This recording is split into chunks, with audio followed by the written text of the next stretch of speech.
Question है student कि if the circumference of a circle and the perimeter of a square are equal then area of circle equal to area of square, area of circle greater than area of square, area of circle less than area of square. जो last वाला option दिया गया है student, इसमें दिया गया है कि nothing definite can be said about the relation between area of circle and square.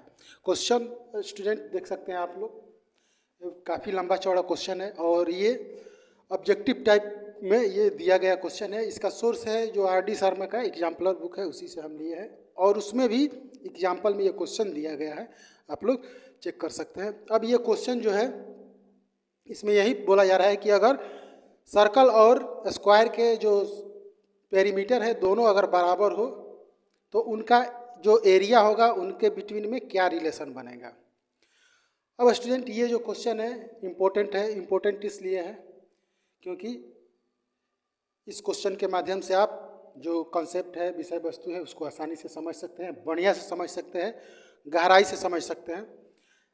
इसी तरह का क्वेश्चन हम एक जो है जिसका लिंक इस वीडियो के साथ हम अटैच करके देंगे आप लोगों को, अपलोड भी किए हैं। उसमें हमें यही क्वेश्चन दिया था सेम टू सेम, लेकिन हमें बताना था कि उनके एरिया का रेशियो क्या होगा।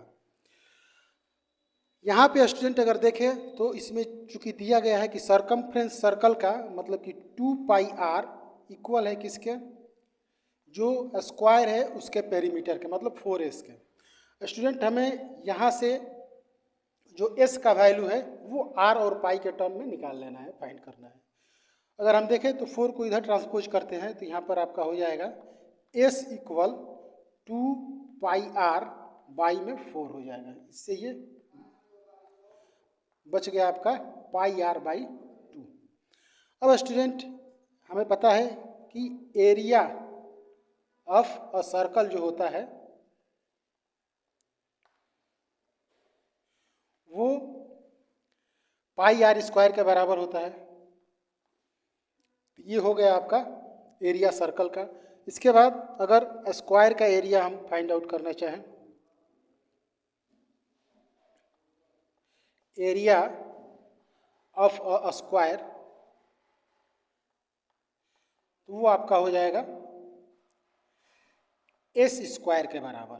और यहाँ पे हम लोगों ने देखा कि एस जो है वो πr बाई 2 के इक्वल है, मतलब कि यहाँ पर हो जाएगा πr बाई 2 का स्क्वायर। इसको अगर हम सॉल्व करते हैं तो यहाँ पर आ जाएगा pi square r square by में 4। अब स्टूडेंट यहाँ पर अगर हम दोनों का कंपैरिजन करें, दोनों का तुलना करें, तो यहाँ पे रेशियो अगर हम देखें तो आप देख सकते हैं यहाँ पे जो होगा सर्कल का एरिया πr स्क्वायर बाई में हो जाएगा pi square by r square by 4। यहाँ से पाई से पाई टर्मिनेट हो जाएगा, पाई टाइम में r स्क्वायर से r स्क्वायर टर्मिनेट हो जाएगा। इस तरह से आप देख सकते हैं कि 4 बाई जो है पाई बच जाएगा नीचे, मतलब यहाँ से अगर इनका हम कंपैरिजन करें तो ये हो जाएगा आपका सर्कल का एरिया और ये हो जाएगा आपका पाई का एरिया, स्क्वायर का एरिया। अब यहाँ से स्टूडेंट आप समझ सकते हैं कि जो पाई का वैल्यू होता है वो लगभग 3.14 के इक्वल होता है और ऊपर जो हमें सर्कल का एरिया मिला है वो 4 मिला है। इस तरह से हम कह सकते हैं कि जो सर्कल का एरिया होगा वो ग्रेटर दैन होगा स्क्वायर का एरिया से। यहाँ से हम ये कंक्लूजन निकाल सकते हैं स्टूडेंट कि जो हमारा ऑप्शन बी है ये करेक्ट होगा, एरिया ऑफ सर्कल जो होगा एरिया ऑफ स्क्वायर से ग्रेटर होगा।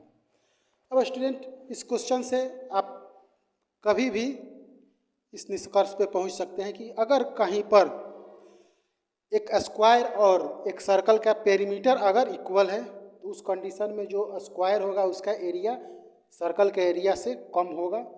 और जैसे कि इस ऑप्शन में क्वेश्चन में देख सकते हैं जो ऑप्शन दिए गए थे, इस तरह के अगर ऑप्शन आपको मिलते हैं कहीं पर भी तो आसानी से चूज कर सकते हैं कि जो सर्कल का एरिया होगा वो स्क्वायर के एरिया से ग्रेटर होगा। आशा करते हैं आप लोग समझ गए होंगे। फिर भी अगर किसी तरह का कन्फ्यूजन हो इस क्वेश्चन से रिलेटेड तो आप पूछ सकते हैं। वैसे इस क्वेश्चन को हम उसी तरीके से समझाने की कोशिश किए हैं जिस तरीके से आप, अगर ये क्वेश्चन आपको ऑब्जेक्टिव टाइप में मिले तो आसानी से थोड़ा समय में इसको आसानी से अपना ऑप्शन आप चूज कर सकें। धन्यवाद।